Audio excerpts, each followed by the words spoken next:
जय मसीह की। प्रेरितों का किताब 9वीं अध्याय 31वीं आयत, Acts of the Apostles chapter 9 verse 31। इस प्रकार सारे यहूदिया और गलील और सामरिया में कलीसिया को चैन मिला और उसकी उन्नति होती गई और वह प्रभु के भय और पवित्र आत्मा की शांति में चलती और बढ़ती गई। Praise Lord. जब हम प्रेरितों के किताब 7वें अध्याय से पढ़कर आते हैं, वहाँ पर दिखाई देता है स्तिफनुस को किस प्रकार से लोगों ने पथराव करके मार दिया। और वहाँ पे एक व्यक्ति का नाम भी लिखा है शाऊल। वो इस पत्थर मारने वाले लोगों के कपड़े को देख रेख करते हुए वहीं पे खड़ा था। 8वें अध्याय में कलीसिया के ऊपर और सताव होते हुए हमें दिखाई देता है और 9वीं अध्याय में शाऊल के बारे में और परिचय हमें देते हैं और किस तरीके से वो मसीह लोगों को पकड़ने के लिए, जेल में डालने के लिए और मसीह विश्वास को ख़त्म करने के लिए कैसा अपना जी तोड़ मेहनत कर रहा है। ये सारे बातें हमें दिखाई देता है। उस समय रहने वाले कलीसिया के लिए ये 3 अध्याय के कहानियों का समय बहुत भय का समय था। मान लीजिए उनके लिए बहुत कष्ट का समय था। उनके लिए मानो एक जगह से दूसरे जगह की ओर भागने का समय था। अपने विश्वास के लिए, अपने आराधना के लिए अपने जीवन को भी शायद कुर्बान करने वाली समय, एक भयभीत समय वो था।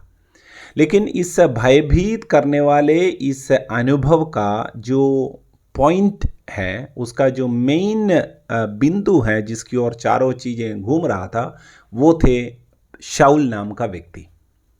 परमेश्वर ने 8वें अध्याय में ही हमें दिखाई देता है, इस व्यक्ति को प्रभु अपना दर्शन देते हैं और कलीसिया को सताने वाले व्यक्ति को प्रभु परमेश्वर अपने ओर आकर्षित करते हैं। यानी 7, 8, 9 अध्याय के बहुत बड़े परेशानी को कैसे परमेश्वर पूरा यू टर्न कर देता है, उसको कैसे परमेश्वर 180 डिग्री बदल देते हैं।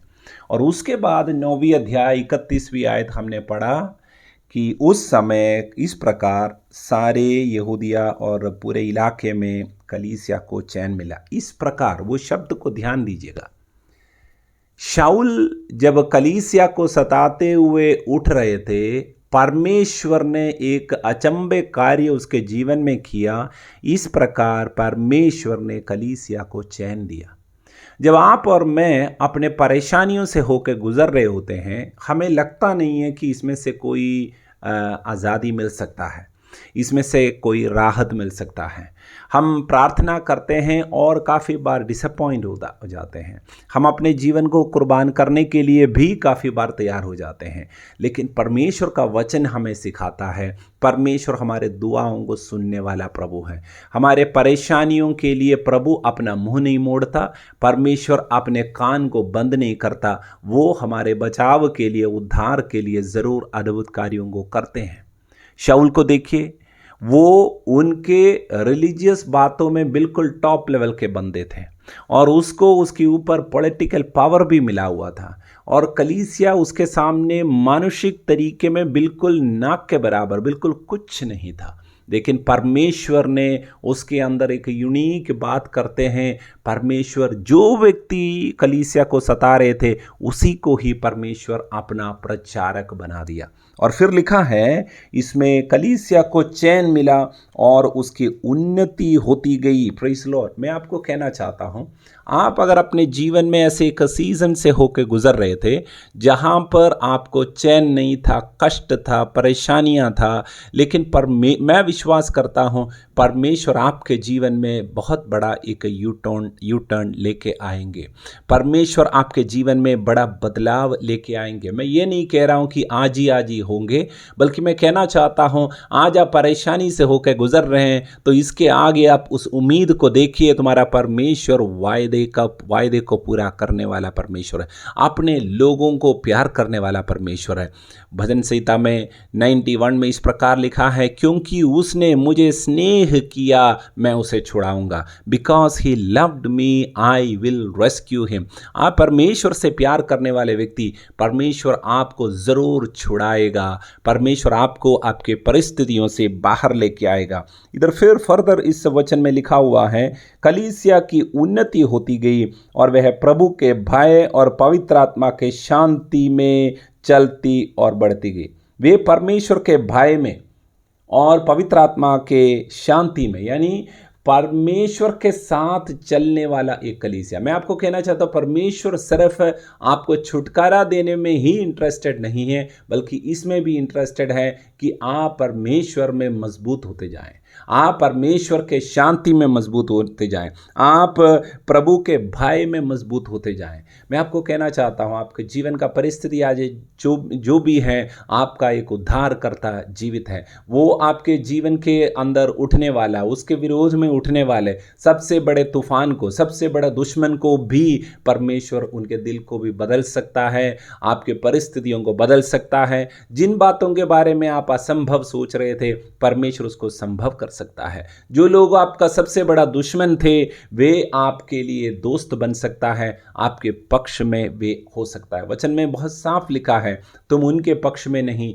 वे तुम्हारे पक्ष में वो हो जाएंगे। Praise the Lord. मैं इस वचन के साथ आपके लिए प्रार्थना करना चाहता हूँ। खुदावंद परमेश्वर, इस वचन के लिए धन्यवाद।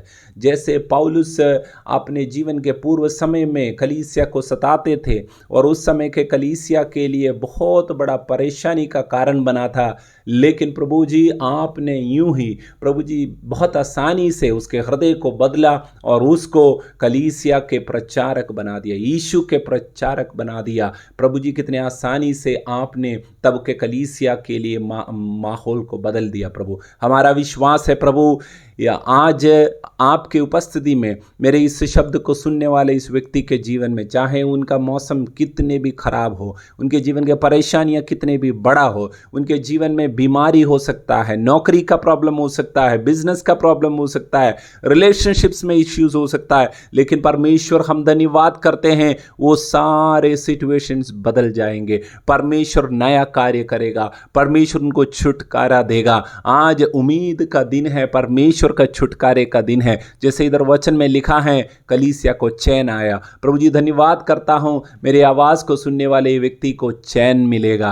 हालेलुया। उसमें लिखा है प्रभु, उन कलीसिया उन्नति करने लगे। यीशु के नाम में प्रभु जी ये भाई या बहन ये उन्नति करेंगे।